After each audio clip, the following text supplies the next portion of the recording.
जे कल येत आहेत त्यानुसार महाविकास आघाडीला दारुण पराभवाला महाविकास आघाडीला दारुण पराभव हा शब्द मी अजूनही मानायला तयार नाही. जे निकाल मला दिसत आहेत त्यानुसार माझ्या तोंडातून एकच शब्द बाहेर पडला, आमच्या कुछ तो गडबड आहे. एकनाथ शिंदे यांना 56 जागा कोणत्या भरोशावर मिळत आहेत? अजित पवारांना 40च्या वर जागा मिळत आहेत. आणि असं काय देवेंद्र फडणवीस, मोदी आणि शहानी दिवे लावले इथे की त्यांना 120च्या वर जागा मिळत आहेत? महाराष्ट्रातलं वातावरण आणि महाराष्ट्राचा कल ज्या पद्धतीने होता, आम्ही फिरलोय, आम्ही ग्राउंडला होतो, जमिनीवर होतो. हा निकाल लोकशाहीचा कौल मानण्याची जी प्रथा परंपरा यापूर्वी आम्ही पाळलेली आहे की लोकशाहीचा हा कौल आहे, आम्ही मानतो. पण हा कौल कसा मानावा हा या राज्याच्या जनतेलाही प्रश्न पडला असेल. शरद पवार साहेबांनी या महाराष्ट्रात तुफान उभं केलं होतं, बरं का? तुम्ही त्यांना 10 जागाही द्यायला तयार नाही. ते असं शक्य आहे का या महाराष्ट्रामध्ये? ही काय गडबड आहे हे आता सगळ्यांना कळेल. पण आम्ही हा निकाल जरी आला असला, हा निकाल जनतेचा कौल असं मानायला आम्ही तयार नाही. जनतेचा कौल हा नव्हता. 100% मी सांगतो, जय पराजय हे होत असतात निवडणुकीमध्ये. जय पराजय, हार जीत लोकशाहीमध्ये हे होत असतं आणि त्याच्याविषयी आम्हाला काही म्हणायचं नाही. पण जे निकाल लावून घेतलेले आहेत, त्या लावून घेतलेल्या निकालावर माझ्यासारख्या लोकशाही मानणाऱ्या माणसाचाही विश्वास असू शकत नाही. राऊत साहेब, पण जे निकाल आहेत पूर्णपणे दिसतंय की लाडकी बहीण या योजने, मला असं वाटत नाही का महाराष्ट्रामध्ये लाडके भाऊ, लाडके आजोबा, लाडके काका, लाडके मामा, लाडके दादा नाही आहेत का? आहेत ना. मी परत सांगतो की काहीतरी गडबड आहे आणि मोठी गडबड आहे. महाराष्ट्रावर अडाणीचं बारीक लक्ष होतं. विशेषतः काल अडाणीचा अटक वॉरंट निघाल्यानंतर अशा प्रकारचे निकाल येतील का अशी आमच्या मनात शंका होती. गौतम अडाणीला अमेरिकेतून काल जे अटक वॉरंट निघालं, त्यांच्यावर जे भ्रष्टाचाराचे आरोप झाले, ते अप्रत्यक्षपणे भ्रष्टाचाराचे आरोप हे भारतीय जनता पक्षावरच होते, शिंद्यांवर होते. कारण या निवडणुकीमध्ये सगळ्यात जास्त पैशाचा वापर आणि ताकद ही अडाणींनी लावली. आणि आता या निकालावरती गौतम अडाणीचा प्रभाव आहे का? कारण अडाणी, मोदी आणि फडणवीस, शिंदे वेगळे नाहीत.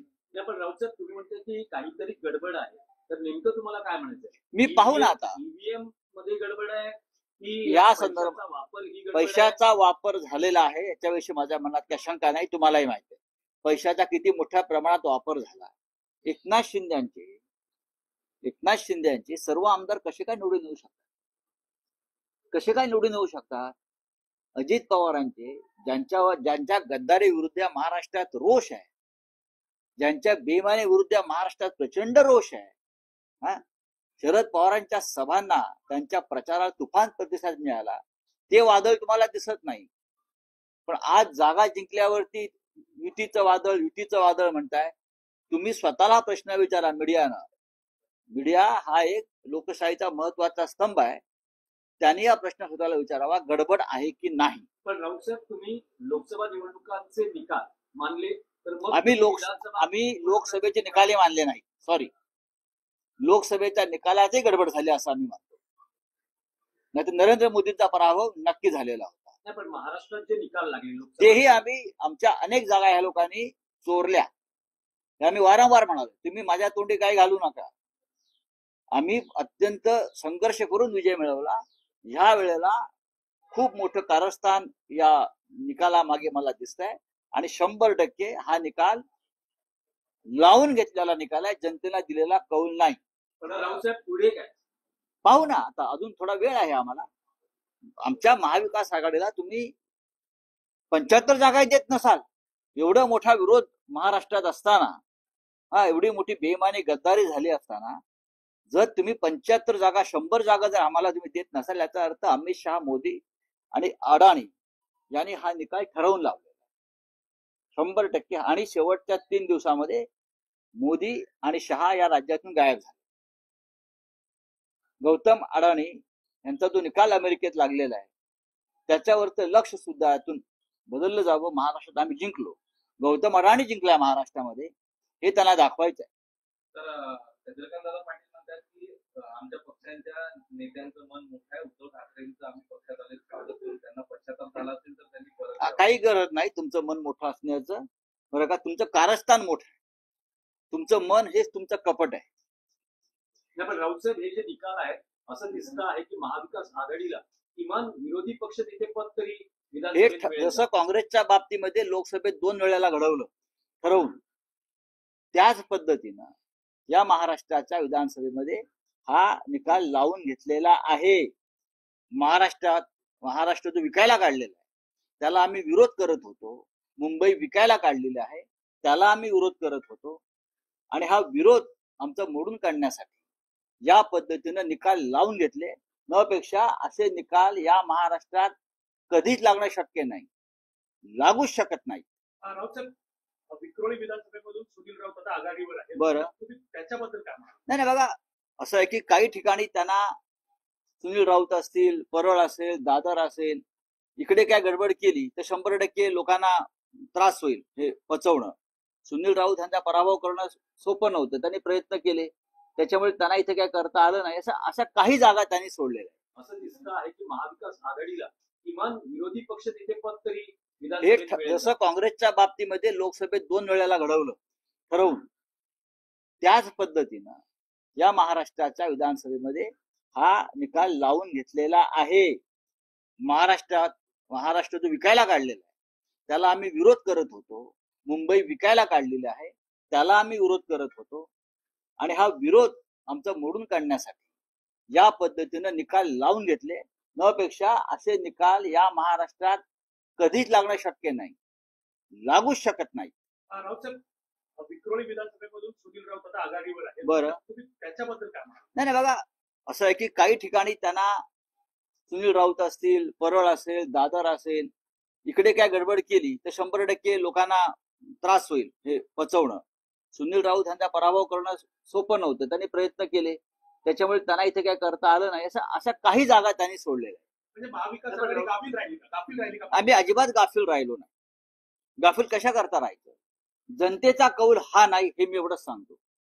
हा जनतेचा कौल नाही, हा अडाणी आणि त्याच्या टोळीनं लावून घेतलेला कौल आहे. पण राऊत साहेब, महाविकास आघाडीचा जेवढा नंबर किंवा जी संख्या दिसते, एकूण संख्या, त्यापेक्षा शिंदेची जागा शक्यच नाही. एकनाथ शिंदेना कोणत्याही परिस्थितीत 20च्या वर जागा मिळणार नाही, हे सगळ्यांचं अनुमान होतं. हे भारतीय जनता पक्षात अनुमान होतं सुरुवातीला. त्यानंतर आम्ही आमच्याकडे असं ग्राउंड रिपोर्ट होता की भारतीय जनता पक्ष हा 65 ते 70 जागांवर जिंकेल. कदाचित तो मोठा पक्ष राहील, पण अजूनही तुम्हाला अशी आशा वाटते का की नाही, त्यांनी आता यंत्रणा ताब्यात घेतली असेल, त्यांनी अनेक गोष्टींचा आता हळूहळू उलगडा होईल. पण कोणत्याही परिस्थितीमध्ये अशा प्रकारचा निकाल लागणं शक्य नव्हतं. हा जनतेचा कौल आहे, हा मराठी जनतेचा कौल आहे. हे माझ्यासारखा माणूस कदापि मानणार नाही. मराठी जनतेचा, शेतकऱ्यांचा, कष्टकऱ्यांचा हा कौल नाही. सर, हिंदी में जानना चाहेंगे, चुनाव के नतीजों की गिनती शुरू हो गई है, फैसले जिस तरीके से सामने आ रहे हैं, महायुति जो है 121, बीजेपी की 121। बात ऐसे है भाई, जो नतीजे सामने आए उसके ऊपर मैं विश्वास रखने को तैयार नहीं, ये जनता का फैसला मानने को तैयार नहीं।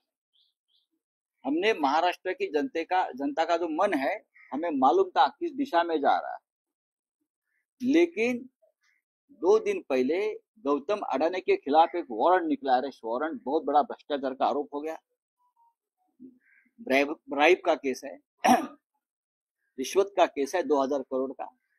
उसमें भारतीय जनता पार्टी की पूरी पोल खोल गई।